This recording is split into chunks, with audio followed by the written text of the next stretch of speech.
evening, everyone, and welcome to. All right, this is the best intro ever. Thanks, guys. Welcome to episode 12 of Sins of the Mother. We are Crits and Cantrip for playing the Dawn of Flame Adventure Path in Starfinder 1E.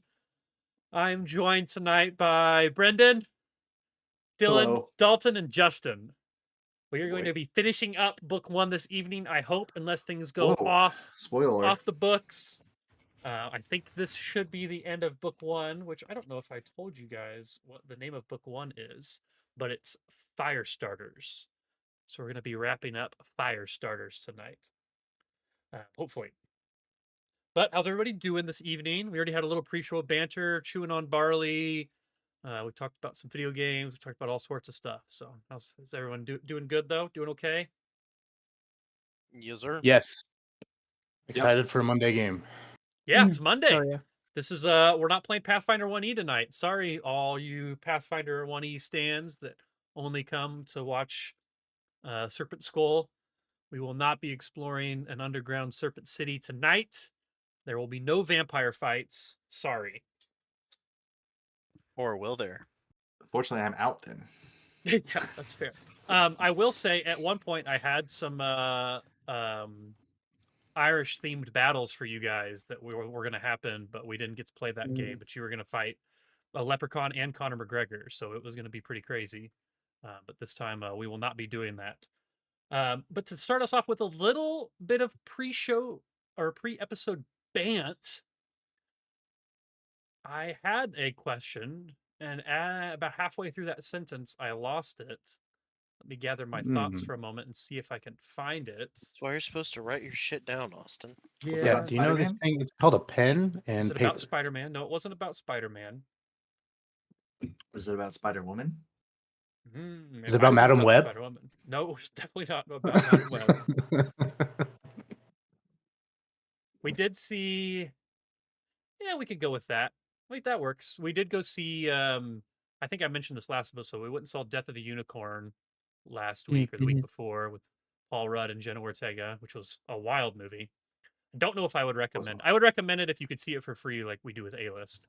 I wouldn't necessarily pay too much money to go see it though. It's weird that it's A24. Like it wasn't. It was. I had like A24 vibes. It was good. It was fine. Like it was just weird. Did you watch Minecraft yet? I haven't seen Minecraft yet. Although I've seen Minecraft on people's lists of like favorite movies of the last decade now. They're just like, it's so ridiculous. It's so Morbius level memes. And like everybody that's gone to see it, like the crowd has been like cheering during certain parts. Like it's fucking Avengers Endgame that like, I feel like I need to go experience it. So just like insane. Like there's like a chicken jockey scene or whatever. And the whole crowd erupts and's throwing popcorn and shit around. Chicken jockey. Whatever. Yeah. Just insane. Just so stupid. I think I need to go see it, even if I see it. Maybe I'll go see it in New York just to say that I did. It was like those edits of that, like whenever no, I lost it. Continue. What's your favorite place that you've ever visited? Whether that's Eastern Missouri, Canada, what? Australia, maybe the middle of the ocean. What's your favorite location that you've ever visited? It has to be real. Real location that you visited. Otherwise, we're gonna get into the point Can where we you're can like, we do I want to have. can we do a video game location too, just for fun? If you want to do both, sure. I want a real one though too. Oh, yeah, So mine would be Rehoboth Beach, because it was the first time that I got to see the ocean. Okay, where is that at? Nice. Maryland, Delaware, something along. It wasn't far from.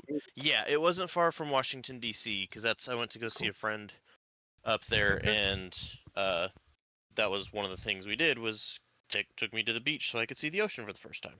Okay, I like that. That's fun. Who could top that? It's always a competition. There's this place. It's downtown. It's got water park, and it's got hotel rooms. It's called Great Wolf Lodge. Yeah, Great Wolf Lodge. I was thinking, yeah. Greatest place on earth. It's got Dude, kind of the water bucket, a water bucket, hunting dude. theme. Mm-hmm. There's a big bucket of water. Get something on your head. No. You'll have to come back to me for a real answer. That was my sarcastic one. I'm gonna continue to listen, but my dryer has already buzzed 3 times, and it's not gonna stop if I don't go open it. So give me 30 seconds. I'm listening though, and the stream's here. Geez. Enjoy my chair. He's gone. He's just gonna leave. He doesn't care. You care. For my answer, for my fake answer, my favorite video game location. Ironically, both of these locations are kind of linked in a way. Favorite video game location would probably be the very top of the world from Skyrim, or Threat of the World. Very top of the middle mountain, like looking down over all of Skyrim. Fucking rad. I loved that. So to tie that in, I think probably one of my favorite locations I visited, because it looked cool and because of what happened, there's a bit of a story, is going to be Pikes Peak from Colorado Springs. Okay. Because the very top of that mountain you can just see for fucking miles, like just so You got there on a far. not cloudy day. I've heard sometimes it gets really cloudy and it's just nothing. It was a perfect fucking day. We just got to the top. There was already like a whole story to get there, but I'm not going to go into that. But it looked absolutely stunning and amazing, and it was just one of those moments where you just kind of sit down and you just keep looking. Like you don't want to move just because you like what you're looking at. And the second you leave, you're just going to go down back to normal, whatever everything else looks like. But to add to that, the day that we were up there, we were like on the top of this kind of like rock, kind of looking out over everything, and then out of fucking nowhere, 3 F-22s went flying over the top of the mountain and just went right down into the valley right in front of us and just kept like was banking around. It was so fucking cool. I was like, that was probably one of like the top moments in my life where I was like, damn, that's America right there. Like, holy fuck. Like, that was so cool. F-22. Yeah, that's pretty cool. Those are my top. The shit out of a bunch of civilians that were trying to get us about carpet bomb. That's America right there. Fuck out of the way. Like, fuck yeah. Also, run. That's good. Yeah, I like that. I had the opportunity to climb Pikes Peak when we were camping there with Boy Scouts, but they did a sunrise climb. And they're like, we got to leave at like 5 o'clock in the morning. And I was like, I don't want to do that. I was like, I'll just go up there some other time. I didn't go. I did never climb up the mountain. I was on the mountain probably like 90% of the way up camping. And they're just like, nope, didn't do it. What's funny too is because you can just ride all the way up there, like either on a bus or if it's open, you can drive all the way up. And what's hilarious is whenever you're up there, you know, you're perfect, you're all pristine, you're like, oh man, I just got out of the car, like, this is great. And then you just see these people that have just been lugging shit up the mountain for like days. And they're like, you fucking assholes, like you just drove up here, I walked this whole thing. How did they get up here? How did they beat us? Nicholas in chat said, Dalton said that was legitness. That was legitness. It was. I think I'm not ready yet. I'm very lucky. I've been to a lot of cool places, so I'm having a tough time deciding on one. I'm gonna keep thinking if someone else wants to go. Yeah, I'll bring it back home. Okay. I'm stuck between 2 houses that are my 2 favorite spots. Okay. One is Eli's dad's place there in Baldwin. That property is, oh my god. Something about we a did not know being what on we a had. golf course that really just is perfect for whatever the hell you want. Especially if it's dark out. Basement. Yeah, it's really dark out. Hey, thanks for the follow, Ashley VTuber 2. But then I'll also say just my house from Baldwin, 1012 7th Street. A lot of good memories. It was the hub. It was the hub. Many a walks to that location, that is for sure. Yep. There and back again. There and back again. Okay. The Dylan swinging tail. Do you have one, Brendan? Probably the tour that we did at Kualoa Ranch in Hawaii, because it's got the spot where they had the log that all of the dinosaurs jump over in Jurassic Park in the first movie when they're like all hiding up against the log and all the Gallimimus are running around them and stuff.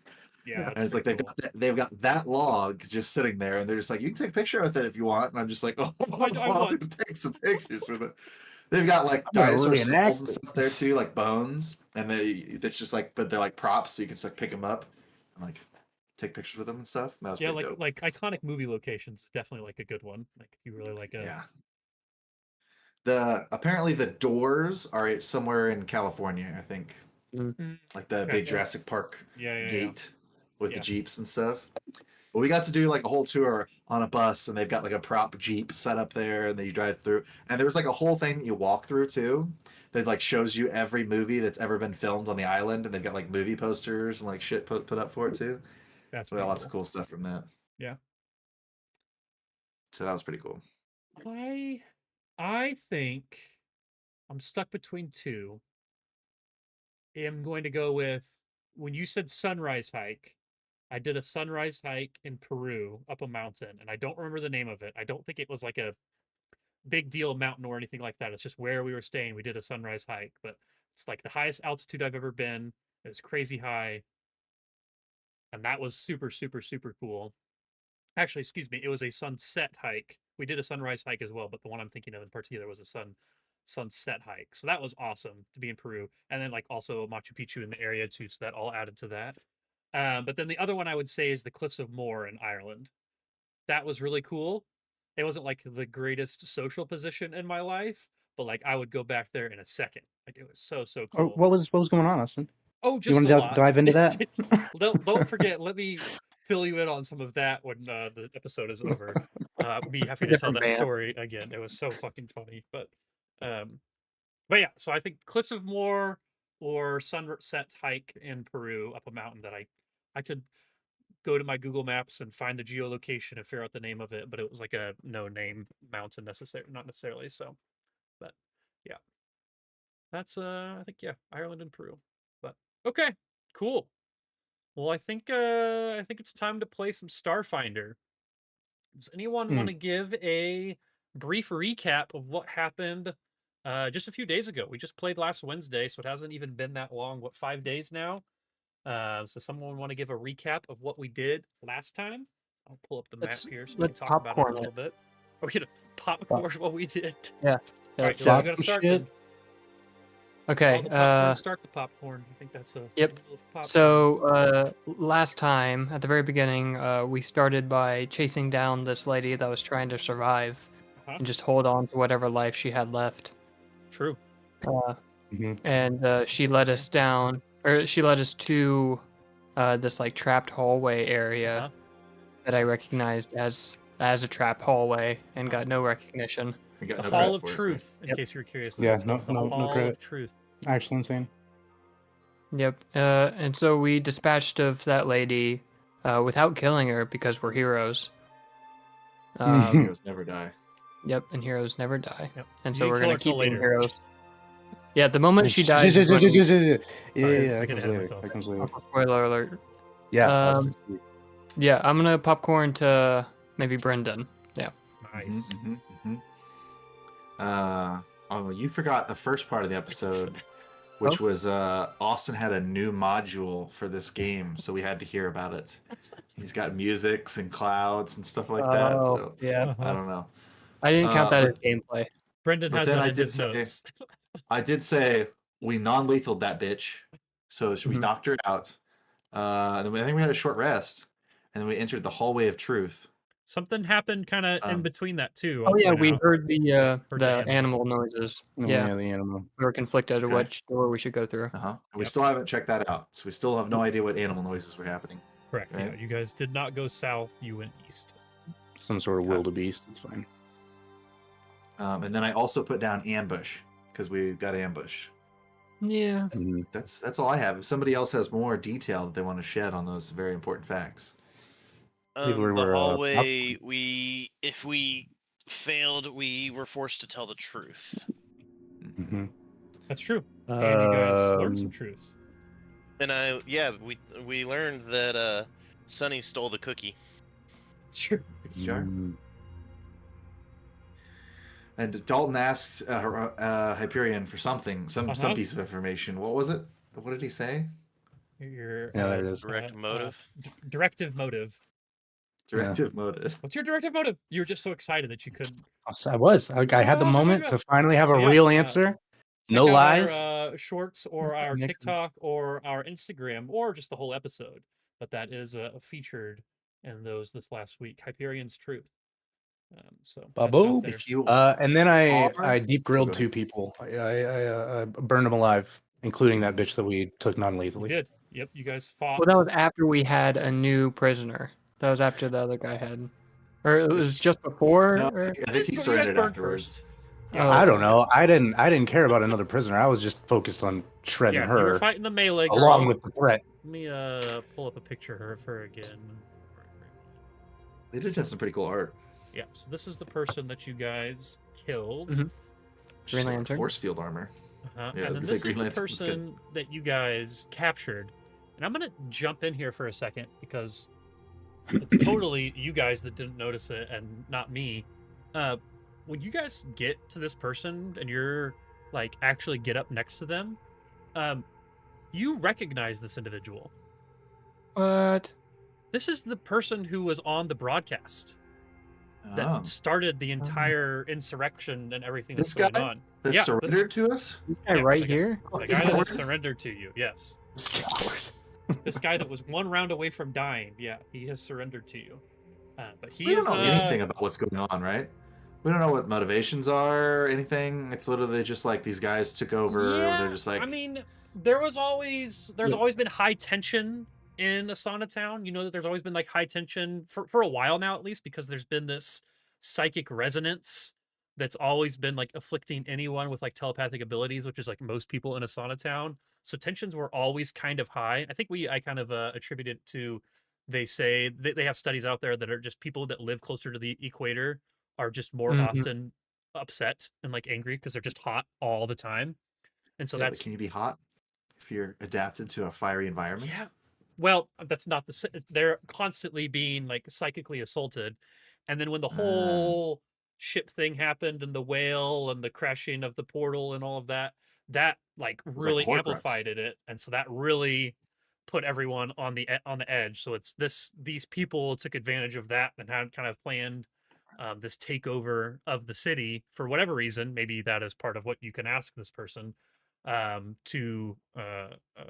they used that psychic resonance that was constantly going on as like a good way in to like let people accept them or hate them, whichever way it went. So but yeah, that's kind of where we'll start the episode. So you guys have this individual captured. You have them tied up, presumably in the same way that you did the other chick that you burned alive to a crisp, even though she was Solarian. But you have this individual captured. So yeah, this is Zaylin Trinipole. Oh, like the guy, like the big guy? Yeah, this is him. This is who started this is who you saw on the broadcast when everything first went to shit. Okay, I'll walk up back to him. At the beginning of this section. Who are you? I ask. Oh, I don't have a voice for him. Oh, look, Hyperion's purple. He goes, I'm sure at this point you know who I am. Zaylin. What do you want to do with me? What are you all doing here? I can think of plenty of things. But question number one. What are you doing here? We are just wait. What were we with the janitor? We were just the janitors. We got mixed up. We are really the janitorial staff, dude.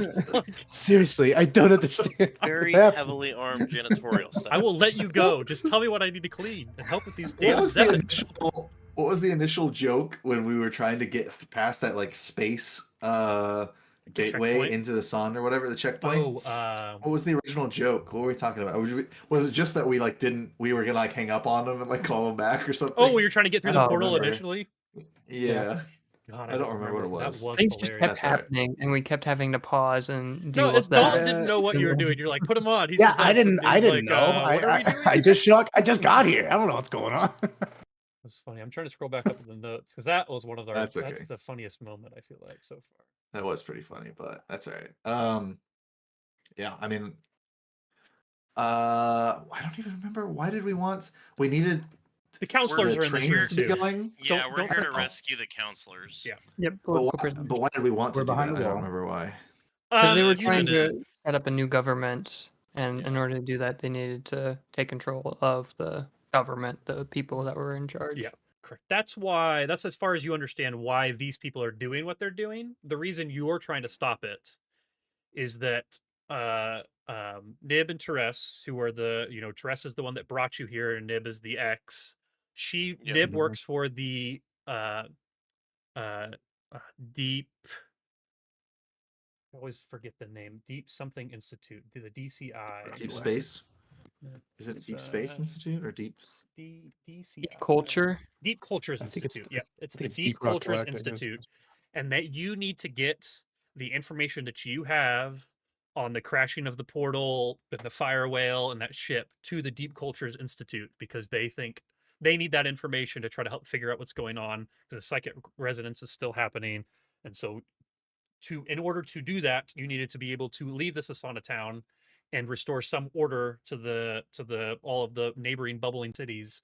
And so you needed to stop this insurrection in order to be able to restore some balance and go continue on with your mission to get that information to them.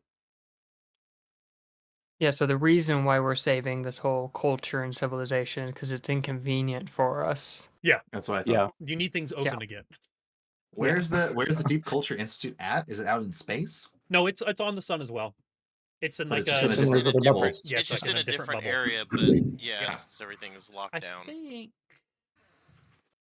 Do I have a map for that? I feel like I did. I'll keep looking. So I think our response should be, you've shut down public transportation at a time when it's most inopportune. We're looking to reinstate that transportation and travel to a different bubble. But for money. Yes. No good deed goes unpunished. Money buys me things. She's like, well, or he's like, well,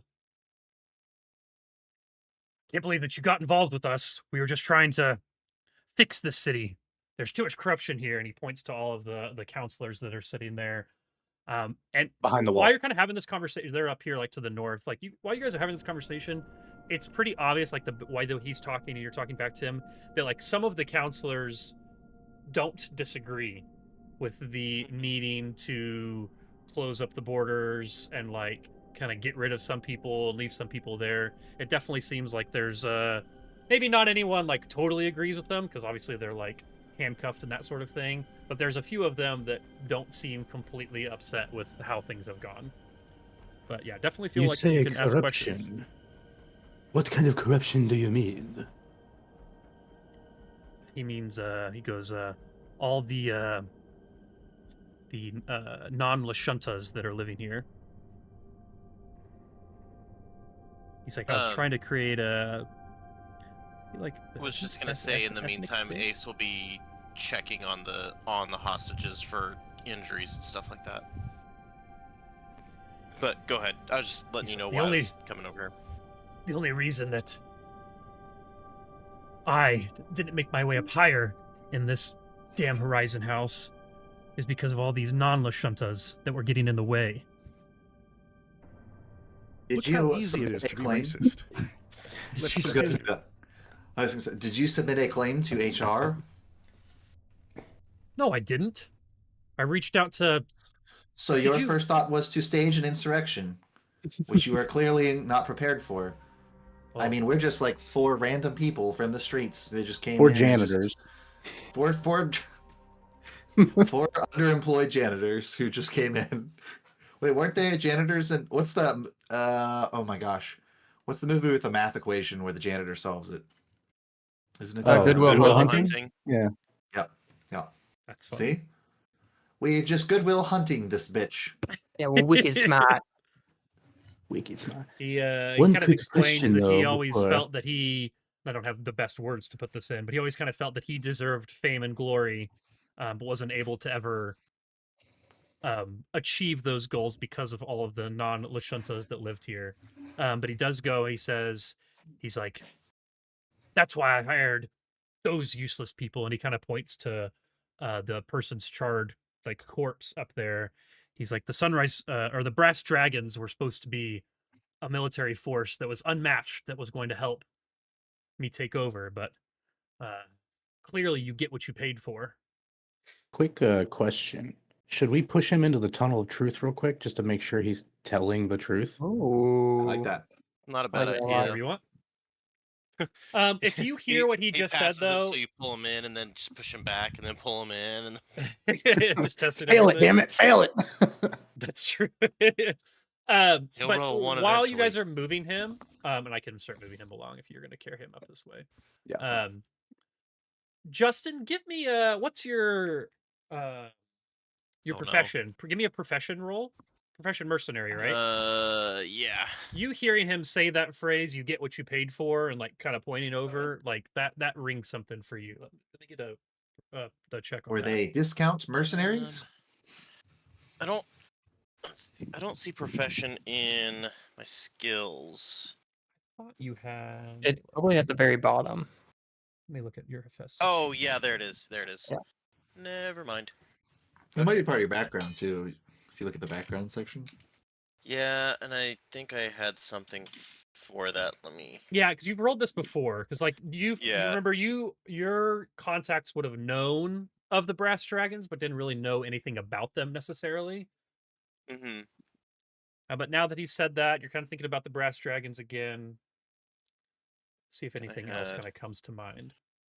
Okay. Oh, and real quick, while he's looking that up, I wanted to show you guys an image that I found that I didn't already show you of kind of what this battle scene might have looked like as far as like a picture from the book looks. Ah. So you can see the guy in the background there behind the sniper's nest, and then the girl with the dashko kind of doing her thing with melee and stuff. So yeah, I thought that was pretty cool. Showing that again. You also have a picture of just a flat wall, so we could show what it actually looked like when we did it. Yeah. I rolled a 19. Okay. Yeah, with a 19, you realize that like after seeing this operation, being inside this building, seeing all of the Brass Dragons that were here, along with the Sunrise Collective, like soldiers that were here, that it really doesn't make any sense how Zaylin was able to afford this. Either the Brass Dragons were working for very cheap for some reason, or Zaylin had like an absurd amount of money that he was hiding for some reason. But it really doesn't make sense that like this small of an operation would have been able to afford like a mercenary group like the Brass Dragons. Yeah, because how many people have we even seen that aren't Brass Dragons that are here?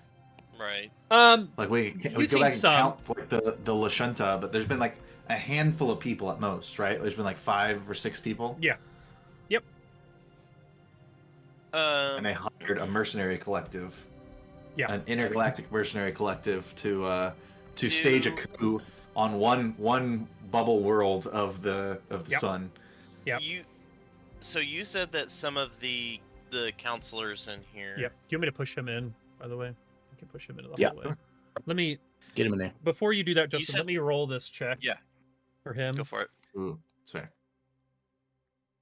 Where's his will? Will. Okay. The halo does successfully form over his head, so he failed the will save. So now repeat everything you just said. That makes my next set of questions very helpful. Okay. So you said that some of these counselors look like they kind of agree with him. Are any of them more like some of them being like hell yeah type of thing? Like they're really vibing with him. I wouldn't go that far. Let me see. Okay. I have some actual names here for you. So, are you asking him this? Are you asking Ace? Is Ace having a conversation with these counselors, like learning who they are? I'm going to ask this dude some questions, but I'm trying to get a vibe of the counselors real quick, just before I start asking him some questions. Okay. So yeah, if you're asking the guy in the truth hallway, like if any of those counselors like agreed with you, he might say, he go, well, the general and Vo both seem to express approval for our decision to close the borders. And he goes, other people, priestess and that Inona or whatever, did not agree with what we had to do. However, and while he's saying this, the halo stays solid, so he seems to be telling the truth. So, at least as he knows it, like truth, you can't just ask him like, what's the things he doesn't know. Yeah. So, did you put forward all the money to hire these mercenaries? Because that couldn't have been cheap, right? It's funny you say that. I have no idea why they were so cheap, but they old Reg was willing to work with us for far cheaper than a normal large brass dragon force would be. And he goes, their leader, Commander Meji Julasan, just agreed to a fraction of the normal rates and sent old Reg here, and he kind of points down to the corpse there. Was equally confused, but happy to work with us.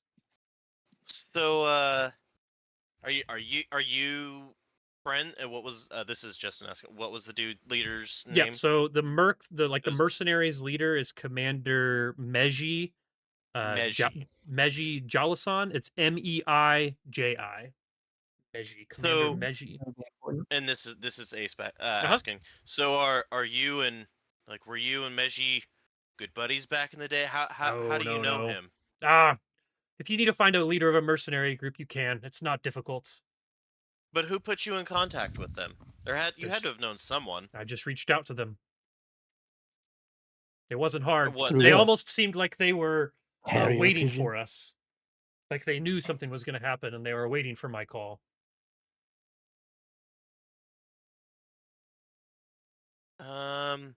He seems to be telling the truth. So there might be some external I buy that. Something or another going on where someone, tipped someone off or something. But as far as he's aware, he just reached out and my question is how could they figure that out? How could they know something like a fucking whale coming through a portal was going to happen? To be fair, the psychic resonance was happening before whale. That's been going on for like years now. Yeah. So the whale thing, like all of a sudden when the portal crashed, like intensified it, like it amped it up. Yeah, I think and that was like a good it was tipping basically point. kind of these guys were like, "Let's go now," type of thing. Yep, exactly. Sounds right. That's what it feels like. Yep. I would like to look to see if I can any of these counselors. I'm gonna do a perception check to see if any of them are looking a little nervous. Okay. Because I think one of them has footed at least some of the bill here. Actually, not a bad idea. Great. I got a 17. None of them. I mean, they all look uncomfortable, but they all look relieved too. Like even the ones that were like they were all kidnapped. They were all held prisoner. It doesn't look like they were treated poorly, so it's not like they're like weeping with joy or whatever. But none of them look like particularly nervous when you're asking these questions. They almost look just relieved that this whole ordeal feels like it's over now.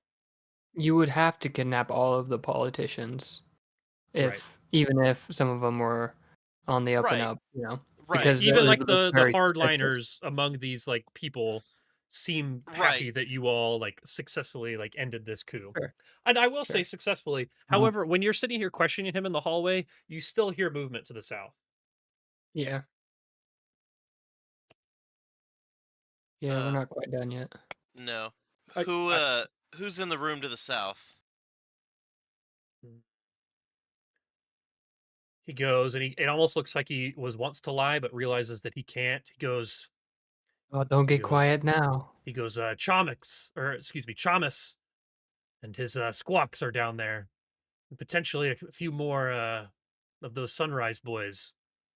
3 or 4 of them were in the room to the south, along with Chamus and his squawks. He's like, have you heard this? He's like, have you heard the squawk screaming? Is that why you're asking? Sure. No, that's not why I'm asking. Okay. I'm not in the tell truth hallway. Okay.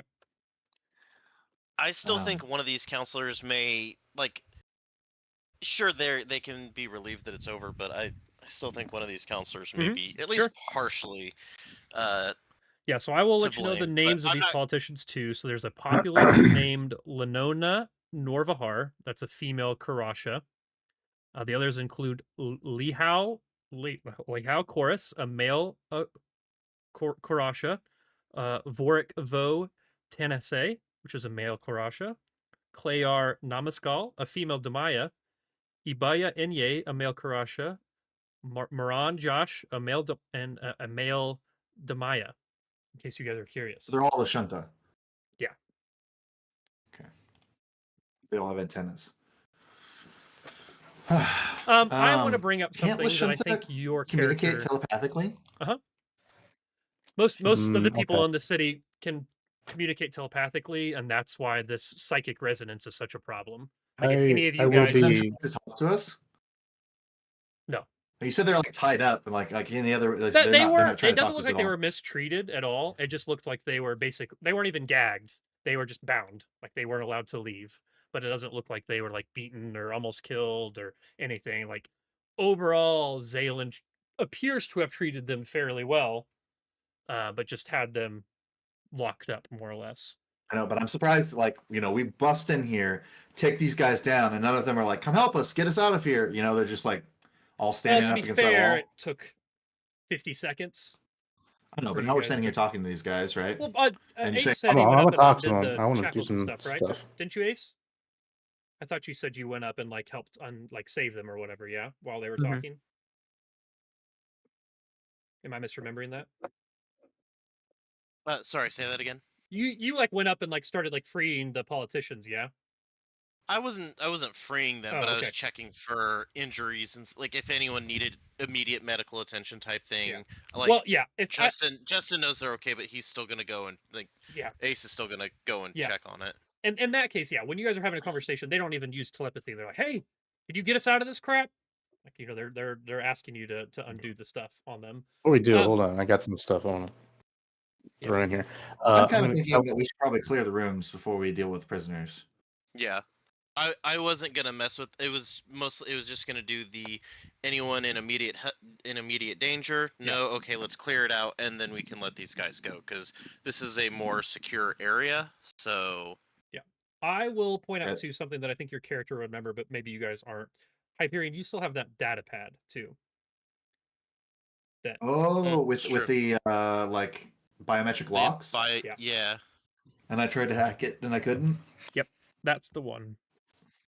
All right. So if I walk up to this guy, and I can go back into that room, that's fine. And I try to press password or whatever, and then you're able to. Yeah, you can access the data pad. So if you look through it, actually give me a role that you think would help with like looking through the data, and I'll let you decide. Probably computers, but if there's something else that you think would make sense. That sounds good to me. Ooh. Not a great roll, but I got 17. Okay. Yeah, with the 17, it doesn't look like a lot of the data is useful. However, it does look like you do see records that show he did pay to gain the assistance of the Brass Dragons. And it does like look like the asking price, like not the price, like the actual asking price for them being employed was very, very low. Like it doesn't make sense, but that is like the asking price and how much they paid. So like that kind of the data on the pad reaffirms this view that for some reason the Brass Dragons were very willing to work with the Sunrise Collective for less than you would have thought. So there's just a memo in the emails section that says January 6th insurrection, Brass Dragons, and it says $25, and there's a receipt in the sign note. Approved. All right. Well, it looks like we have everything here needed to incriminate you and your little group. Hiring of mercenaries to take over the local government probably isn't a galactic crime, but it will land you in a local prison for a few years. Is there anything else that you have to say for yourself? Let me think. He's taking the easy way. I was running. He He goes, as you can see, I've treated the captives well. Hopefully that counts for something during the sentencing. But he goes, I would have gotten away with it too if it wasn't for you dastardly kids and you damn hologram. Yes, that clearly has its place in this game. But no, I don't think he really has much more to say. Like, yeah, yeah, he feels like he's said most is of going to notice everything. that he's purple, and he's going to be like, "Oh, it seems like I'm almost due for a software update." Yeah, almost. But he's going to say, I will be honest, since he's in this room, I will be honest, I do believe we should deal with any remaining hostiles before releasing the prisoners. Yeah, I was thinking Ace would try to lock this dude up in... He was thinking somewhere in this room, just knock him out, and we go deal with whoever's in the other room, just so that this dude's not... Sure. A problem for now. Are these two people in here? Do they have loot? Loot piles? Yes. Let me. I did not turn them into loot piles yet. 1 second. I would love a battery. Configure. I've got batteries. Oh wait. Oh no, you already took all the stuff off the girl down to the south. But let me turn. Did we took all the stuff? Yeah, she doesn't have anything left on her at least. Okay. Yeah, I took it and put it in our notes. The Reg, which is the Solarian's name, should have stuff on them now. Oh, so are these people outside? Do they still have all the things that on them, like a grenade and longsword and armor? You guys didn't take it off of it. I assume that they still have it, but yeah, you're welcome to look through those and look there. Brendan, so are you going to bring this guy with you, or are you locking him up? No, I'm thinking keep him knocked out in this room somewhere, and whenever everything is calmed down, the police can come in and get him. Okay. Okay.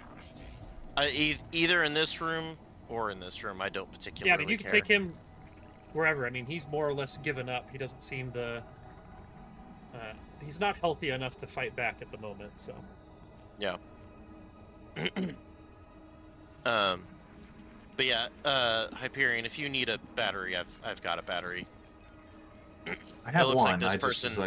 This person has 3 on them. Mm-hmm. So, and then a cred stick of 360 credits. And Ace will call over to Sidmore and, hey, if you want, there's a different Dashko over here for you. This one's the flame one.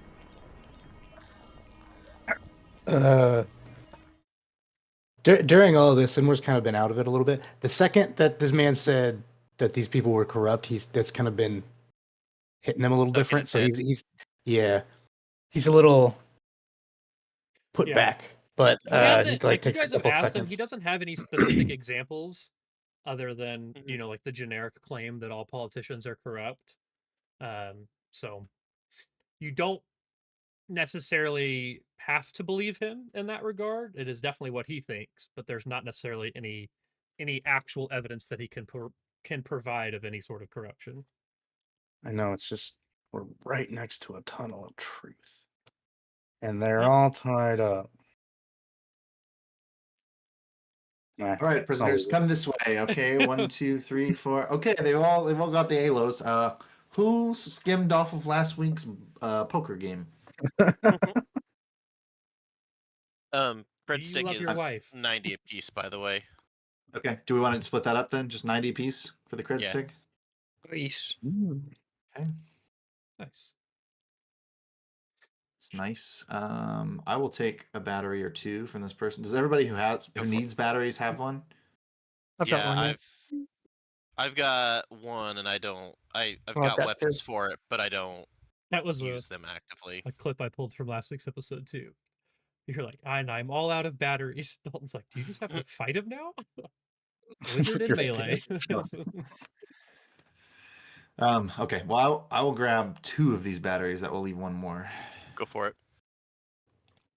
And then a carbon skin graphite for armor if anyone wants it. Yeah, that's honestly pretty good light armor if anybody. Yeah, if anyone wants it. Where is that? It's on the person that Ace is in front of. I can move if you need. Oh, I'm too far away. There you go. Yeah, it's that like glowing green armor. I'll take that a allows people to battery. see your.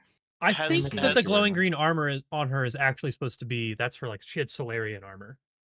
Like instead of a Solarian weapon, she had like the solar manifestation that was Solarian armor.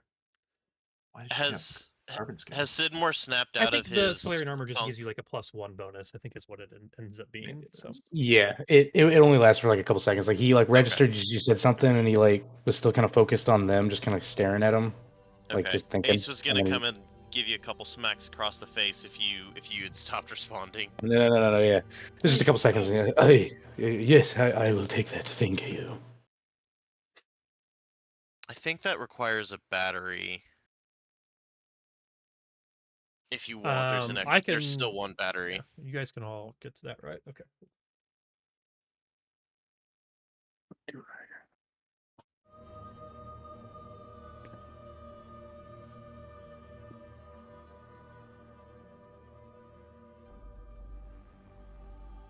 And then one arc pistol. Let's put that in notes. Arc pistol. It sort of begs the eternal question: like, if you pick up a Dashko, if I go and buy a Dashko, does that Dashko come with charges in it? Yes. I think since she used it, I would think yes. Right. So is that separate from that? So is there a battery in the Dashko as addition to the 3 batteries in her inventory? I would say no, and I think actually it pulls those out and shows that it pulls the arm. In this case, within this game, that's how it pulls all that out. Like it pulls their ammo out of the weapon or whatever and shows it. I don't know if I kept proper track of the charges necessarily, but I'm not super worried about a charge or two. Yeah. You guys gaining for free, you can get that back pretty easily. So I'm gonna reload my gun. Smart. I should do the same. I forget. I have to reload my weapons since I'm not a melee character. So I did that. I still think we should go check out this other room before we do anything else. Did anybody take the armor? Yeah, I got the armor. You got the armor? Okay, it's good light armor, so it's definitely worth doing. What did you have before? Do we want to keep? It was the Kasatha microcord one. Okay. That was level 1 armor? Yeah, pretty much. Okay. Oh, level 2. Okay. I have freebooter armor. I think it's probably just about the same. Yeah. Yeah. Okay. It was the first level 3 armor I think we've seen. Or maybe not. Maybe Justin has something too, I think. Level 3. I've got something. The Golden Forge? Urda Shell. Yeah. You're the priority when it comes to armor. I use heavy armor, so. I think both of you guys probably should get the armor before I do, because I'm spellcaster. But okay. All right. Do we want to keep this guy in this room with these people, or do we want to bring him and leave him in the room across the hall? I mean, I think we keep them all in the same room. That room is like fortified. That's kind of what I was thinking too. You guys watch him and he watch you, and we'll be back in a second. Well, I was thinking that we would knock him out and like tie him up against this little thing over here or whatever. Just something that he can't cause any harm. Can we find a swimming pool and build an elaborate like tether that's like timed to go to let him drop him into the pool at a certain time, and he's tied to the chair and he can't get off of it? Sure. Make it really I don't know if we have the time for that, but it takes 4 or 5 days to set up. I like the enthusiasm, but we don't quite have the time. That's fair. All right. Again, I am pretty much out of everything. I can grab a battery and drain the charges out of it to cast one level 1 spell once per day. So I can as a backup, I can still cast a spell, but I pretty much only have my pistol at this point and my 0 level spells. Let's see. Which is fine. I'm warning everybody that we're not. I'll go ahead and give you my battery. I'm not gonna use it in this fight. Like I don't even have any weapon. I have 2. It doesn't matter. I can only do the ability once. Right, but you can still have. I guess you can just have more shots with your pistol. I don't know how many it holds. I've got. It's got 10 shots in it, and I've got another battery or 2. So like, I'm okay. I'm just saying, more than anything, I'm not going to be able to just run in and do it. A hologram and then blast him. It's like I'm going to be in the back and probably not be super useful. Okay. I have a quick question. This guy that we tied up, this guy is like the leader, kind of everything that's going on, right? Yeah. Yep. So we could just march him into the room with a gun to the back of his head and be like, "Hey, stop what you're doing." That's fair. Definitely. We don't have to fight these people. We can try it. It depends on what your strategy is. I don't think my strategy what Hyperion would do, but like if you think your character would do that, I think maybe not quite that extreme, but something along those lines. Like I'm just getting a point across. We could use him as bait. We can try it. It's worth a try. And be like, stop. Be like, everybody, stop. We have your leader. Yeah, I'm down to try it. Okay.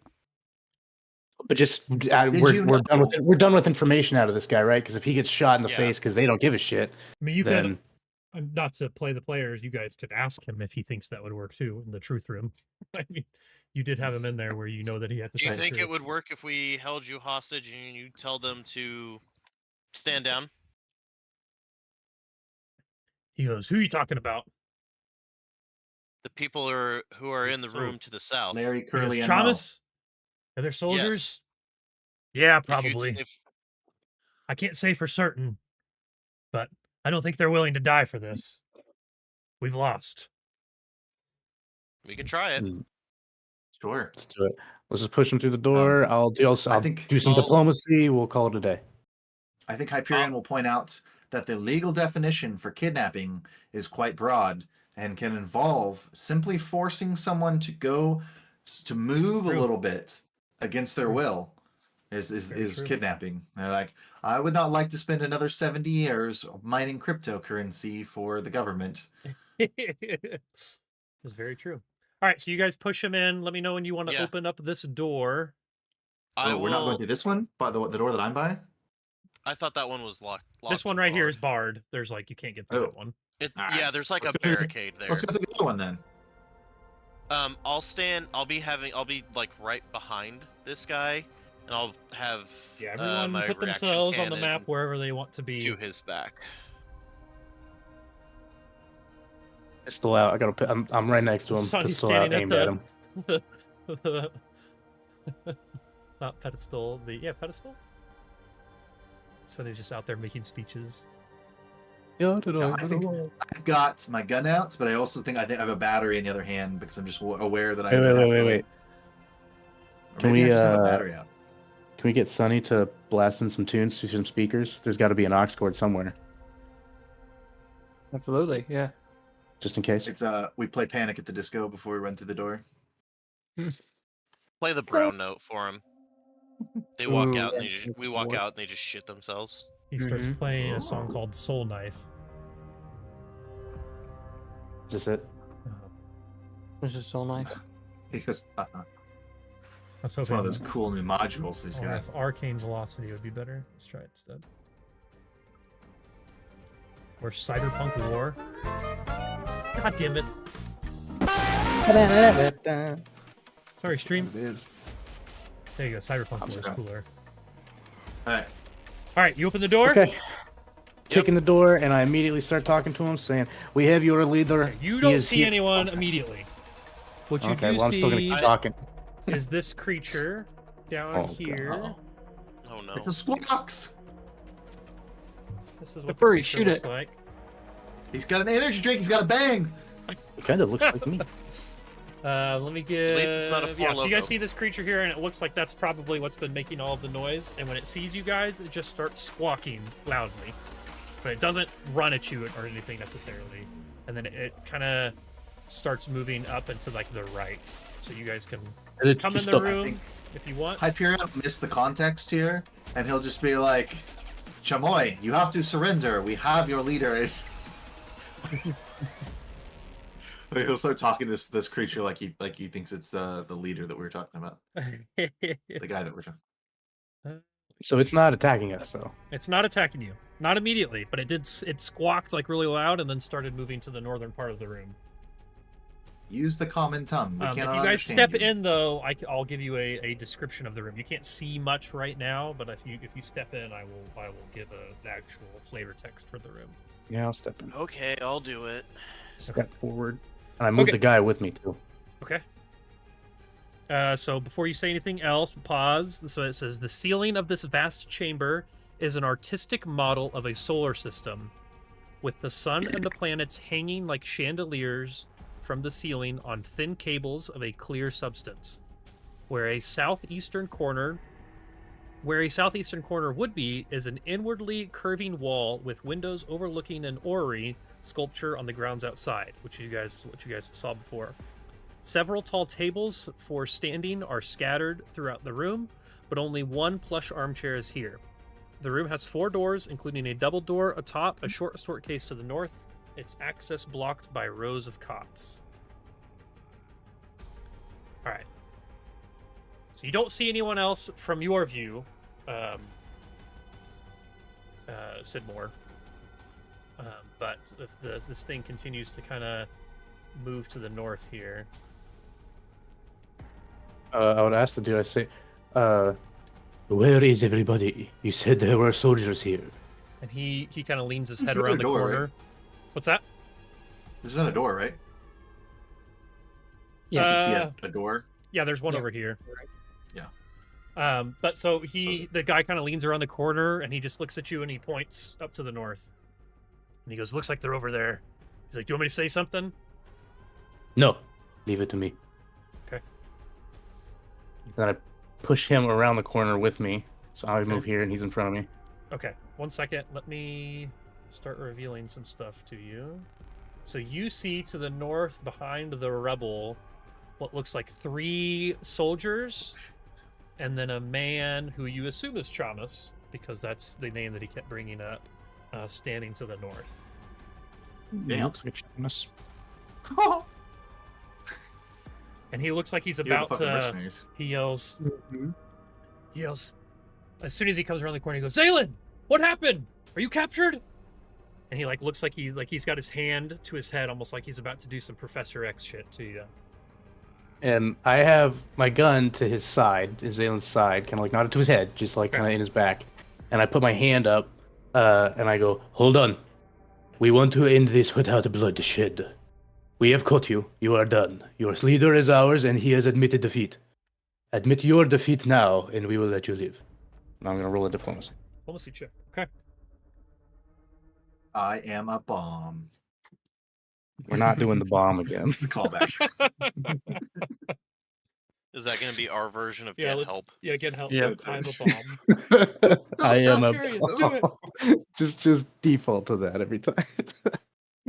Not a great roll, only a 12. Okay, at 12 he goes, put him down! And then I guess we'll roll for initiative. God damn Doesn't it. necessarily mean that a fight has to happen here, but we're gonna roll and see what happens. Oh no. And a coup de grace is a 4-round action, right? I don't know actually. I believe it is. Yes. Thank you, Brendan. It has been previously. Yes. But this is Austin's world, so anything could happen. Yeah, no, you're... I don't know. I don't even know if they expect you to do that, sir, but maybe. They should expect it. I will say for everybody's. I won't. It's If a we full can, I want action. to try one more. I want to try one more kind of thing before we get into a combat here. Yeah, I feel anyone can aid on that too if someone wants to. Like I know we're in initiative, so we'll go in order here, but I'll aid on that. who wants to give me or Hyperion initiative? Let's see. That's a good question. What is my bonus? I got a 12. Oh. Okay, Sonny. Yeah, I'm coming. All right, Ace. I'm ready. 20. 9. Slow and to the draw. Sidmore. 11. Okay.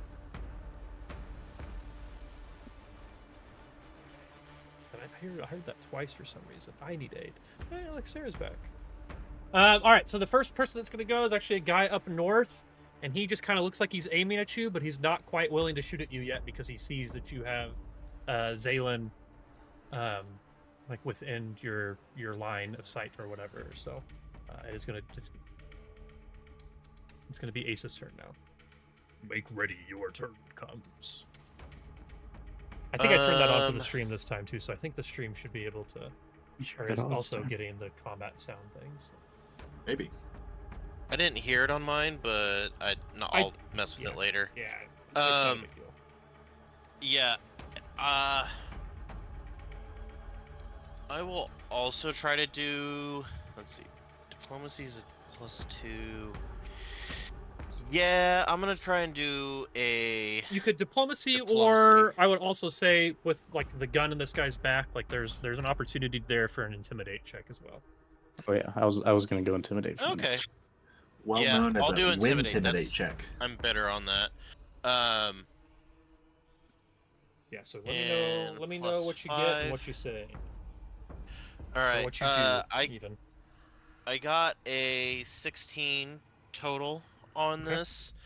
And Ace he'll point his reaction cannon like right at this guy. He'll say, "We've already taken out most of your men, so why not just save the ones that you can here? Move on." And the guy kind of looks at you, and he looks at Zaylin, and he looks at his squawks, and he just goes, "Damn it, boys.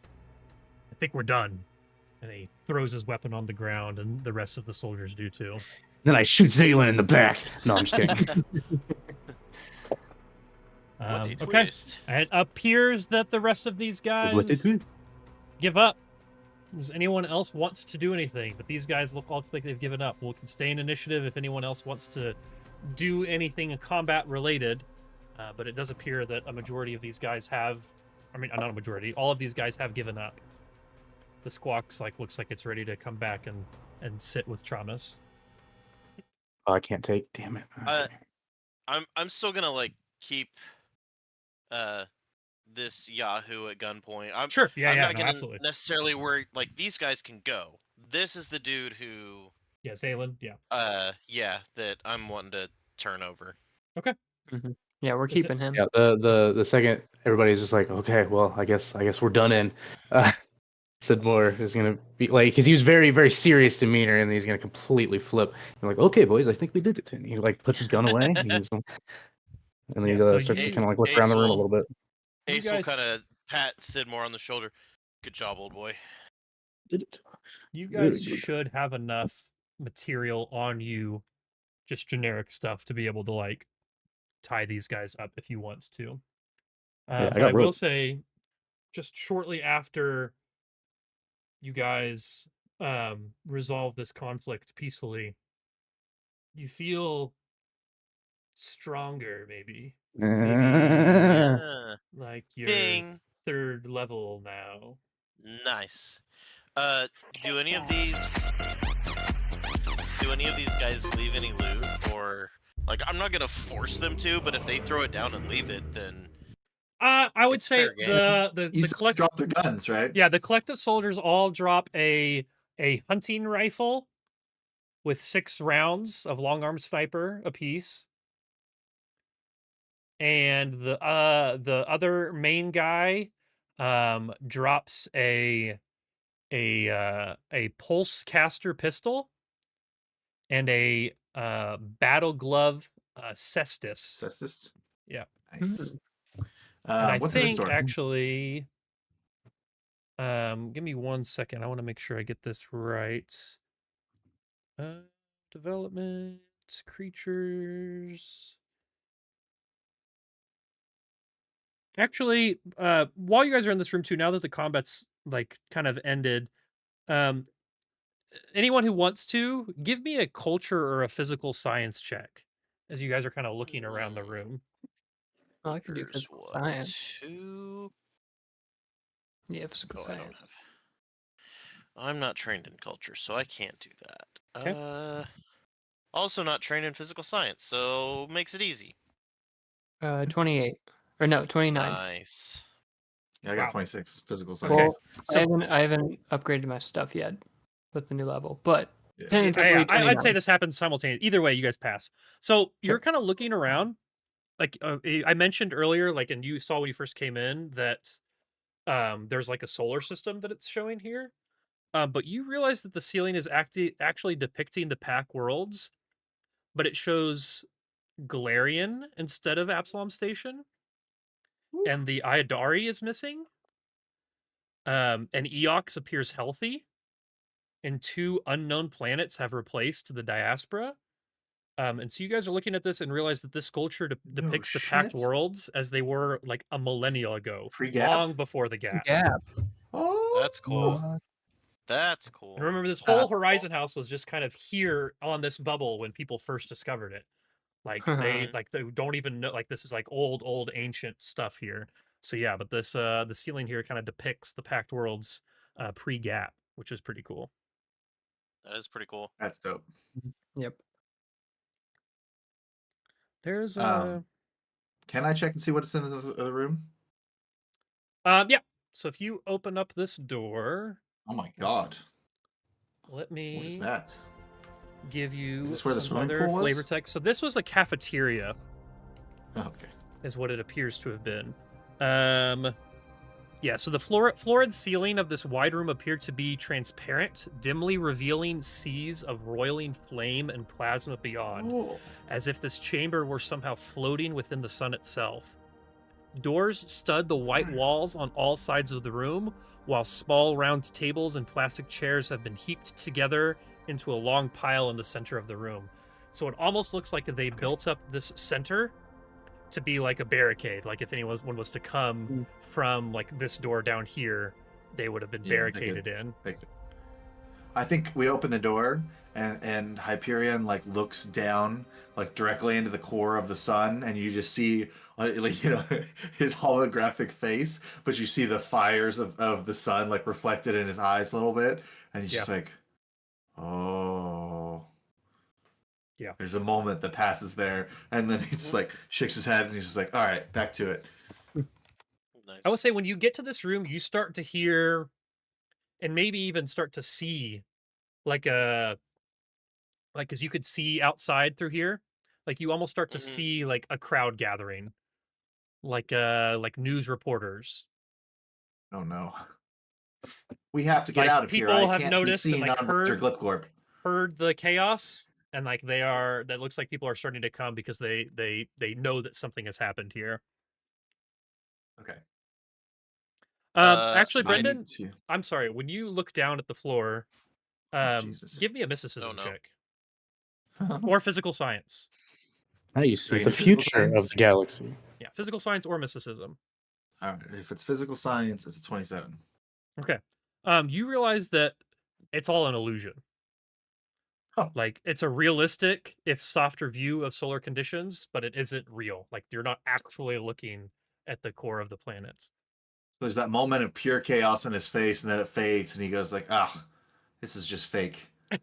and he steps back outside, and he's just like, "We should wrap things up quickly. I'm done here." Yeah. Okay, so in this room too, I'm trying to find. I won't lie. I have a loot pile in this room. Usually. And I don't know if I did that before. I think I did that before I was just making people into loot piles. So I think it's just the loot pile for. It looks like it's the same gear as all of these guys, but I have a better battle glove in it. So give me 2 seconds to make sure that I am giving you guys the right battle glove if you want it. That's fine. I'll just Google it real quick. Just what's the name of the AP? It's a Cestus battle glove. So that is right. So there's a Cestus battle glove, a pulse caster pistol with a battery in it. Actually, there's 2 batteries. He's got 2 batteries. So if you want to steal the batteries off of Chamas, you can. And then each of the collective soldiers has a hunting rifle with 6 rounds of long arm sniper rounds in them. You could go up and like rip all the clothing off of these guys and check them for other stuff if you wanted to. But like I said, you guys think you probably have minutes at this point before the place is getting covered with reporters and whatnot. And we will give me a minute here, and I will give you guys time to level up. You guys, I'm already on it, baby. Yeah, you guys can start leveling up, but don't feel like you have to do it right this second either. I've been trying to figure out what kind of gear boost I want. Sure. Does anyone have anything? Tiny dog. He does. Does anyone else have anything else that they would like to do in this building or with these people or anything of that nature before things kind of progress? Maybe more theater of the mind-esque? No, I think we would take the guns and stuff away from these guys, and send them on their way, and then you guys go free the politicians. Do we want to go? I was gonna say, are we gonna go talk to the politicians? Do we want to personally talk to them before all this stuff happens? I assume so, right? Yeah. For flavor, real quick, I will add, after we kind of defeated these guys and started taking other stuff, Sidmore's just kind of like walking around, just like very, very confident. We just won, and he's just like picking up finger foods if there's any out on plates and just like eating it, and, like just having just enjoying the time in the building alone. The for a couple minutes. Yeah, like, sure, totally. Did you make the loot pile up here somewhere, Austin? No, because I don't have all the loot for these guys. I guess I can. You just give it to us after. It's fine. I can just reveal this one though. This one down here should be a loot pile of what's on there, but that says hunting rifle Thunderstrike, and it's not a Thunderstrike. It's a Cestus. I'll just change the name. Oh, you mean the Pulse Gauntlet? Okay. Pulse Gauntlet, excuse me. Okay, that's fine. Yeah, I mean, I would say we grab up all their weapons and stuff, and like let them. I guess are we letting them go? Are we tying them up? What's the plan?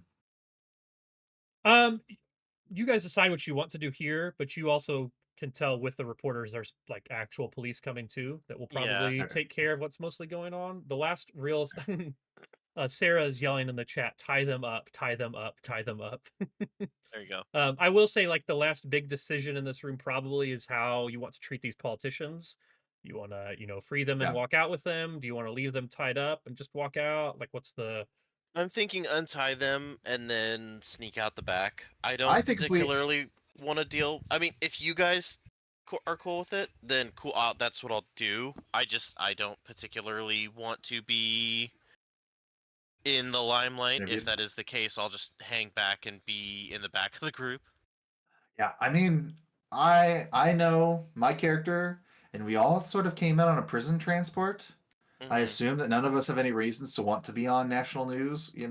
I will say, I was not a prisoner. I just happened to get on that transport by mistake. And Sidmore I was reviewing all of the backstories today. That is accurate. Okay. But even with that in mind, I still like the idea that Sidmore had to like interview these guys or try to interrogate him a little bit. And I say we usher them out. Like we're like, okay, let them go, come this way, but we make them go through the Hall of Truth, the truth-telling room. Sure. And then maybe you have somebody else with the door closed and it's like, all right, while we're all here, let's get our story straight. Kind of thing. Yeah, I mean, you guys can absolutely do that. So if you're walking the politicians through, is there anything in particular? So freeing them, walking them through, or maybe not free them yet, but standing them up, walking them through so they can at least walk. Yeah. Is there anything that you guys want to ask any of these politicians in particular while you're walking through? Yes. Okay, what would you like to ask? And I'll just leave it generic. There's like 8 of them, so I'm not going to say I asked this guy this because all the names are horrible too. I hate it. So. Yeah, no, I got you. That man. That one that we tied up, he said that you were corrupt. Why would he have such suspicions? Zalen's always hated us. Maybe not hate. He's always disagreed with our viewpoint. And one of the other guys goes in the back, and maybe one of the other people, when you're asking that, says, he had the right idea locking up the borders, though. Maybe he did it in the wrong way, but he had the right idea. He goes, and the other one that you were originally talking to maybe goes, he goes, everyone thinks that we're corrupt. That's just part of being a politician. I haven't done anything that I would consider corrupt. What dangers face us beyond the borders? Well, we're not a huge city. if you were to go to any of the other larger cities, or you would face normal city issues. I say, there's a poor population, there's a homeless population, there's corrupt people with money, there's gangs, there's mercenaries, all sorts of trouble. Nothing unique necessarily. So your idea was to lock down Asana Town only, and live here. It's not my idea. Subset of the population. It was Zalen's idea. Oh, damn it! Where is he? Run off. No. He wanted to make a Lashunta only state. He was ushering everyone out, shutting down the borders, and then he wanted a Lashunta ethnic state. He thought that would fix all of our problems. Cool. Yeah, none of them could point to anything in particular that they would think would be corrupt. Voting for things that maybe interest them more, would make them more money, but like normal politician stuff. No one's gun running or killing people. Right. Okay. So it really wasn't that the politicians did anything wrong. It was more so that this guy had an idea of what he wanted to do, and this is how he's going to do it. Yeah, that's the vibe that you're getting, at least. So. All right. Well, I'm satisfied with that. I will now give Ace a look, and I think and like transform back into my into my laptop version of myself, and then proceed to update for the next 24 hours. So you can make someone carry you out? That's right. Okay. And they'll just leave me there. New character. I just wake back up and I'm just like, where did I go? Okay. So you guys are gonna try to walk out like sneaky? You taking doing the politicians and walking out with them? I wouldn't say there's a huge crowd outside, but there are certainly people that are like curious what the hell's going on. Are the reporters gathering around the front door? I wouldn't say gathering. It looks like maybe there's one, the space equivalent of a news truck that's coming out front. I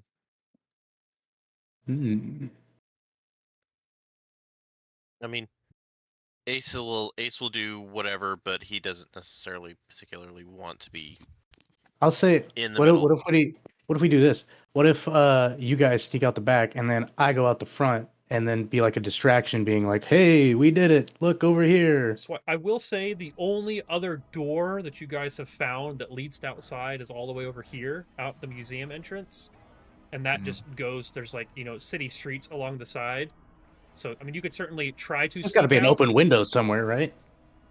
I don't necessarily think that it mentions. They had everything pretty fortified. I think it's pretty fortified. I'm fine with going out either way, Yeah, you could try to sneak out, but there's a decent chance that people are going to see you. I mean, if people are gonna see us, then whatever. It is what it is, but yeah, you don't have to stop for interviews or anything like that. But yeah, we can just kind of they're in there. Go in there. Sidney's gonna ask for interviews. Do you need to know it? I have all the info. Okay. All right, so if you guys try to go out the side, the person with the worst stealth can give me a stealth roll if you guys want. Or Sidmore, are you genuinely going out the front door while the rest of everyone goes out the side? Yeah. Sidmore, let me say this. Sidmore is not a stealthy character, and he does not like being all stealthy. He likes being in the limelight. Well, I'll just say that. Okay. So the worst stealth, give me a stealth roll just to give a general idea of how stealthy you guys are getting out the front. And Sidmore, you can take the politicians out the front door. Yes, I did it. It's okay. I've just got a +0 to my stealth. Okay. Well, +0 is probably the lowest, so you can just give me a roll just to get a general idea. Not necessarily saying if you fail, you're 100% going to be spotted and swarmed by people, but. I got a 4. Okay. So yeah, if you guys, the most of you head outside, the rest of you, it's hard to be stealthy in the area that you're in, so you guys kind of start heading out kind of towards the east. Sidmore, when you get outside, people seem to be like wanting to ask you what happened inside, but they're more interested in talking to the politicians. I imagine it's like the end of it's like the end of, what was it, Ghostbusters, whenever they come out of the end of the building and everybody's like, all New York's like, yeah. Exactly, yeah. Yeah, and Ron Jeremy's there. Yeah, exactly. So you're talking to everyone, and you see Nib and Therese show up. Like they were on their way here. It had been long enough that they were on their way back, and they get here, and they kind of tell you that it seems like part of the insurrection in the city has died down already, due to the the word is already spreading like wildfire on the sun, that this insurrection has failed, and a lot of like the mercenaries across the city are giving up or turning themselves in, that sort of thing. But she says, um, well, she kind of she just first of all she goes, where's the rest of you? The other three of you, are they still inside? Oh, hey, maybe we could talk outside. Oh, fuck, I keep going into Russian. I imagine you guys are like kind of talking like on like that top of the stairs, like right here. It's probably like where you're getting like swarmed. Like you just get outside and you're here, let me move. Sure. Yeah. How do I gotta go through the got you. I'll just do it. Thing, don't I? Okay. I'm gonna God go will move backtrack. God will move the rest anyway, of out the side too. Not that he was really matters, but as he's waving at the crowd, taking it all in, pointing, finger guns like, hey, over there. And then he's like, as she asks, as she comes up, yeah, she comes upstairs, asks stuff like that. She's like, we do not have to talk about that right now. Why don't we wait for the pleasantries until after the show is over? Huh? She goes, okay, I guess. She's like, we'll just stand over here. What if you just meet back at your place in a few hours? I'm going to be soaking this in. She goes, oh, okay, that works. Okay. And she kind of goes over to the politicians, and it kind of looks like she's talking to them, maybe like kind of upset with a few of them, that like it seems like you kind of overhear the conversation as you're speaking with other reporters, that like some of the politicians had mocked her and the institute, but now given the psychic resonance that's increased and the importance of the Deep Culture Institute, they're maybe starting to see her point of view. So you think that the work that you guys need to do with that institute is probably even more important now, and maybe the politicians, or some of them that didn't agree before, agree more now. But you continue to do that. The rest of you get away, but you're fairly certain that like the way that you leave, that people see you. There's like there's not necessarily, you weren't necessarily hidden. People don't swarm you, but you're sure that like cameras and stuff probably caught you, wide shots and whatnot. But do you want to do anything else, Sidmore, before you guys start heading back to the apartment there? He's just giving speeches, shaking hands, just really, really accepting the fact that he saved this whole city, this whole place. Okay. Would have been nothing without him, and he's just taking all that in, and really showing that too. He's reproducing that, saying, this whole place would have been nothing without me. I do hope I get the key to the city one day. Sure. Anyway, and then after it starts to die down, he kind of goes back. Yeah, exactly. And then after it dies down, he meets everybody back at the apartment. Okay. Well, I say that maybe you guys, when you're walking back, you end up meeting up together and maybe walking back the city streets together a little bit. And I'll say that, like, as you're walking down the city streets, why don't you just roll for initiative? No, I'm kidding.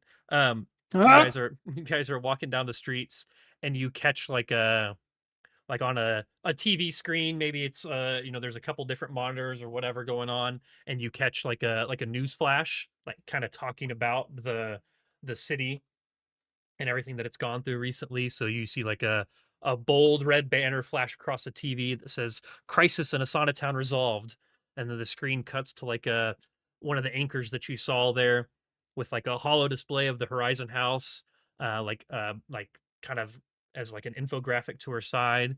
And she goes, the anchor goes, she goes, "This is a packed net flash. The coup in the burning archipelago's Asana Town district has ended. Rogue leader Rej Vierna was killed during a high-risk strike on Horizon House. Former counselor Zaylin Trinipol is in custody." and then footage shows like Sidmore like walking out of the building with the politicians, and then and it kind of like zooms, like it's a wide shot, and you can see off to the side the rest of you kind of walking away, trying to stay out of the limelight. Like a normal person watching it might not notice it, but like you guys watching it back can see yourselves walking away, trying to get off camera. I am very, very sneaky, sir. Exactly. And the anchor he goes, official credits an unnamed team of off-world specialists for retaking the capital and rescuing city leadership.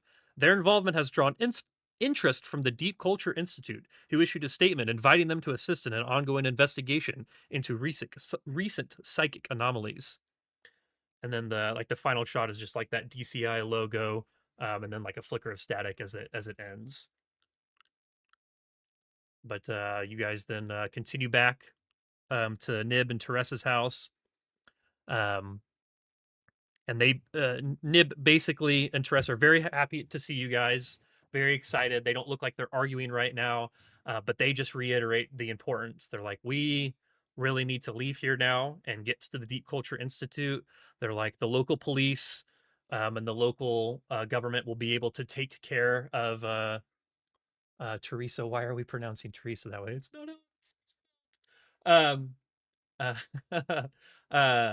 God damn it. Now I've lost my train of thought. Tyrese, like the guy from Fast and Furious? Tyrese? It's Tyrese. Yeah. It's God, what is it? I can't even remember her name now. How it's spelled. Taeress. Terrace? I don't know. Doesn't matter. So they're very happy to see you guys. They let you know that, hey, we need to head to the Deep Culture Institute as soon as possible.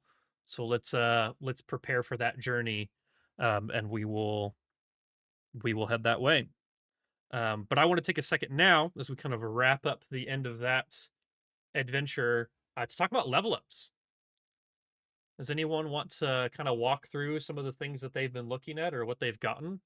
We don't have to do all of the level ups and decide on everything right now on stream, but I do enjoy some level up stuff, so we can talk about that a little bit if you'd like. I took the feat Breach and Clear, since that I feel like that's because he's gotten a little more practice with all of this. As a move action, you can open a door and move your speed.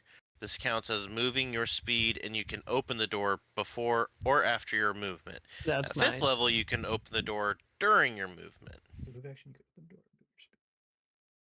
Okay, that's awesome. Yeah, that'll save like a whole round of movement. So that's nice. Very cool. Mm-hmm.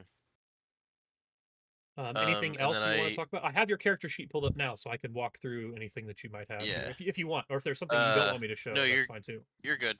And then I got a gear boost as a 3rd level soldier, and took the Armored Advantage. So when you're wearing armor, you gain a +1 insight bonus to your kinetic armor class, which I'm guessing just means it's a +1 bonus to the armor class. Yeah. It says specifically insight because sometimes you get bonuses from other things that are also insight bonuses, and those just wouldn't stack. Gotcha. So my you can have one insight bonus, is now 19. One enhancement bonus. Is that right, Brendan? What's the other one? Insight and different kinds of bonuses. I don't remember. Oh, there's all kinds of stuff. Okay. It's not a big deal, but there are multiple kinds, so that's why it specifically calls it an insight bonus. So also, I might change that though. This person in the chat real quick. I might ban that not ban that. I might change that just because I do have a -5 for my armor. So I knew there was one in here. I don't remember what it was. Maybe massive momentum that removes that. Sure. No, it's not that. There was one in here that does not remember which one it was though.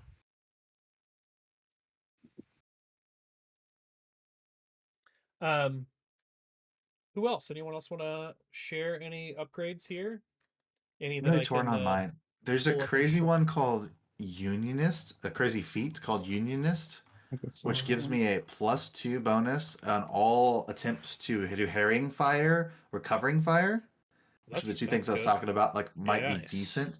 It just gives me a +2 bonus to hit. It's like an AC 15 kind of thing. Mm-hmm. Like it's always the same number, but it makes it more of a gimme. And I think it says if there are I think it's like if there's like 3 or 4 members of my party nearby, that increases to a +5. Nice. Damn. +2 insight bonus. When you have 2 or more allies within 60 feet, this attack bonus increases to +5.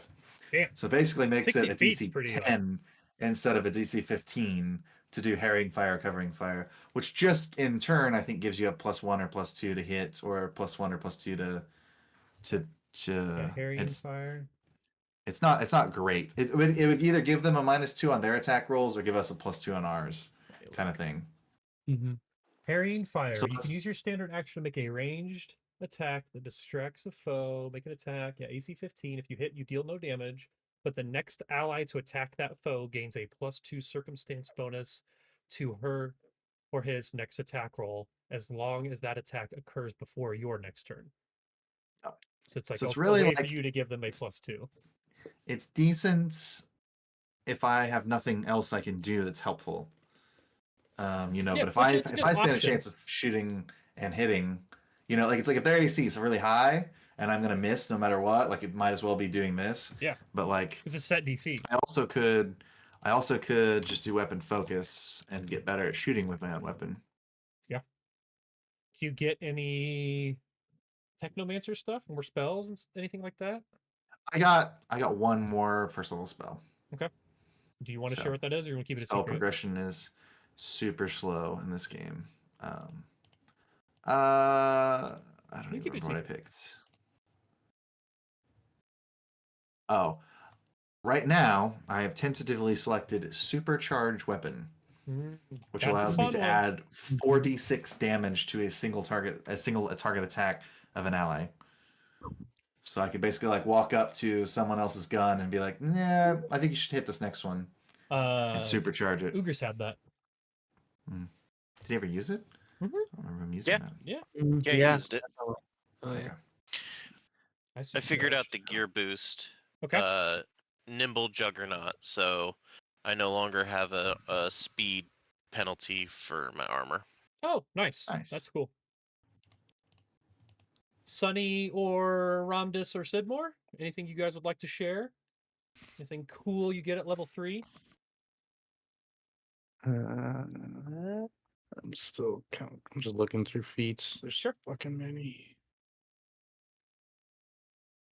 Let me see here. Any cool biohacker stuff? Any new sound waves?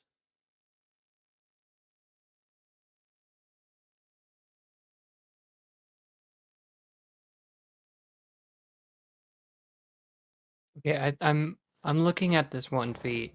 Okay. It's kind of funny. It's a bit of a bit feat, but okay. I think it would be good to take. It's called Startled Scream. Okay. I saw that one. You saw that one? That was. Yeah. I'm thinking about getting a combat type thing. Yeah, before initiative is rolled during an encounter, you can scream as part of combat banter, even if you're surprised. If you do, allies who are surprised but can hear you don't gain the flat-footed condition. And while allies who aren't surprised, they gain a +1 insight bonus to initiative checks. So you gain the appropriate benefits. It really would only work for combats that have a surprise round. Right. Mm-hmm. But that's... I think, yeah. That's what it sounds like. That's cool. I mean, that's funny. It's definitely good for bits. If you're trying to clip farm Sunny, that's the way to do it. We need to have like a compilation of 5 different combats where it's just Dylan yelling before the combat starts. I could add it as a soundboard in I guess you could just do it in Discord too, but you could do it in Foundry too. Reads yelp whenever they're learning the scream. Was it the scream slap? Yeah, run. Yeah, mm-hmm. I don't remember. You could add the Wilhelm scream too. Would be fun. Mm-hmm. Oh yeah, we should just have that anyway. And just in general, yeah. Mm-hmm. But I'm looking at that one. I might get something more. I don't know. I'm leaning towards medic because I know it's gonna get dicey eventually. Mm-hmm. We're sitting pretty at the moment, but yeah, anything could happen. Yeah, no, Starfinder. I mean, we did like our whole adventure basically just surviving off of like med packs and stuff. Like, yeah, our previous campaign, we really didn't have a medic the whole entire time, and we're more or less okay. Now that could have been lucky. We definitely got real close sometimes. Yeah, and I'm more looking just for like synergy stuff of like helping. No, you're definitely biohacker is definitely like a boosting, like a type of class. So I'm not gonna make a decision, but I've got a couple of good ones to think about. Okay. Does anyone else have anything else that they'd like to talk about their level up today? We'll probably revisit the level ups again next time we play. To see if anyone's made any final decisions or anything else that they would like to share. But if not, I just have a couple other scenes here, a couple other things before we wrap up this book. I don't have Any of you anything guys else. looked at nanite integration? That one looks rad. I've looked a little bit into it, but not a whole lot. Yeah, you have to pick like 3 different things, like of 3. Like it's rebooting nanites, which basically just lets you like re-roll against a bunch of effects. Get HP whenever you get HP damage, like HP healing. It just seems cool, and plus it like integrates nanites into your body. I don't know. Like I said, not making any decisions. Sorry. Yeah, let me check one more thing too here. We should probably talk about like all the extra stuff that we dragged off. Yeah, do you guys want to talk about here just a little bit here too? I'm working on writing up all of the stuff that I have currently in my loot, and I will post it in Discord, and then anyone can say, I want this, and then Austin, between game, I will draft up how much, like I'll just do the sale price for all of it, tell you how much it is, and then I figure distribute it evenly. Sure. Yeah. Cool. Also, could we kind of retroactively say sometime in between what's happening and what we did and what's about to happen, or sometime can we sell shit? Can we buy and sell shit? Yeah. Because so, that could have you guys opened will up definitely have now. time. You guys can do that off air here, but there'll be some time as kind of the city calms down before your next part, as you guys are going to head to the Deep Culture Institute. That's the idea. So between then and now, you guys could definitely be selling stuff and buying stuff. Yeah.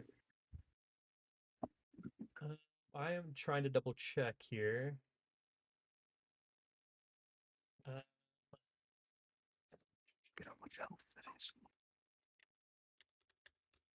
You guys have rested too at this point, so okay. So you definitely, you guys have. It took you more than 10 minutes to get back to Nib and Teresa's place, so that's definitely at least a short rest.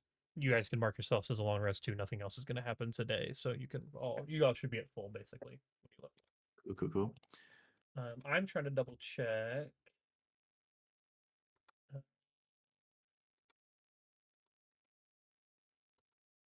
Something.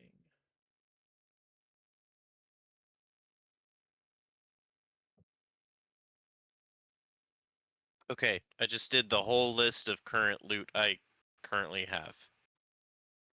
It's a lot. Yeah, I guess I can check your guys' character sheet here too.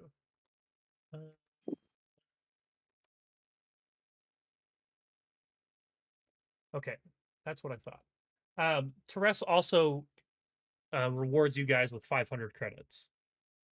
Oof. That was how much That's she. fucking No, awesome. no. Total. Oh, so 125 each. Yeah, that's how much she offered initially when she said for you guys to come down here and help, and she thinks that you've earned that, even though you guys haven't gone to the Deep Culture Institute yet. You guys should get that 500, and I'll do a check in between books and stuff. I'll also. It's more of an off air thing, but I'll re-download all your guys' character sheets. So whenever you think you're done with your character sheet, just shoot me a message and I'll re-download it and re-upload it. Not that we're using it that much in Foundry, but just having your Foundry character sheet as close as we can to your Abessus one should and could be helpful with some things. So I'll re-import those into Foundry between stuff too. But yeah, so if you guys are kind of hanging out here, we'll we'll jump to another scene. So this is a scene that you as players are watching, but not something that your characters would see necessarily. So we'll zoom out. We'll go to another planet here. You guys can't necessarily tell what planet it is, but we zoom in on what looks to be some sort of a holding facility. So the camera kind of glides through an enormous curved observation room deep within this facility. Walls of glass overlook sterile, white lit corridors, some occupied, some empty. A massive digital map displays biosigns and heat map labels.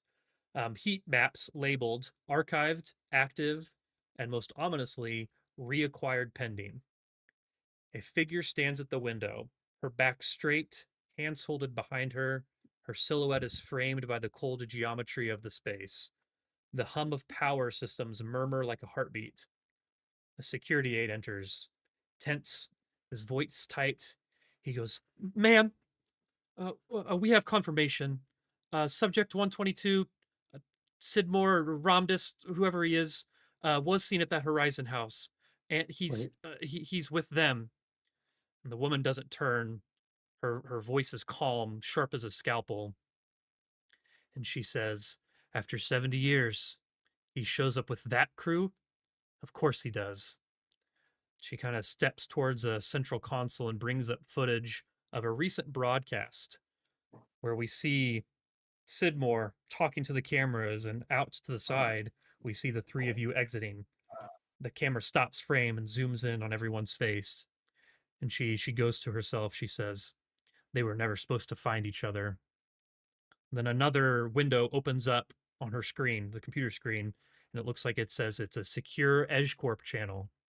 On the other end, a corporate woman with glass smooth speech and eyes like accounting software speaks.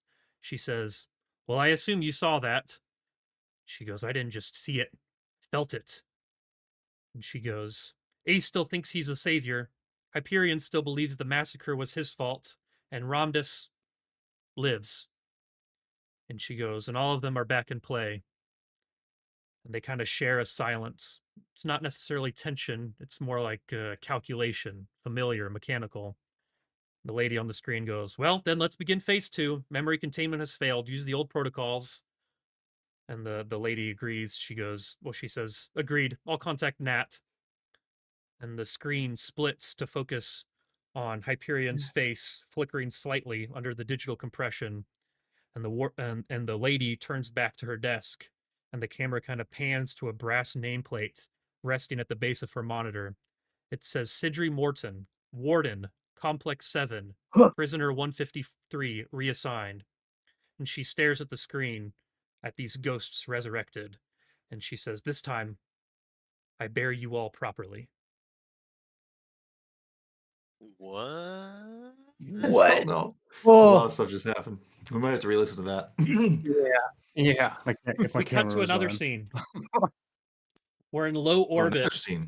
There's a scrap module floating around a planet, a larger station. It's hard to tell. Inside of a cluttered pod drifting above the station, the walls hum with failing life support and loose wiring. Sunny and Ace would recognize this as Nat. Older now, but she sits at a battered console.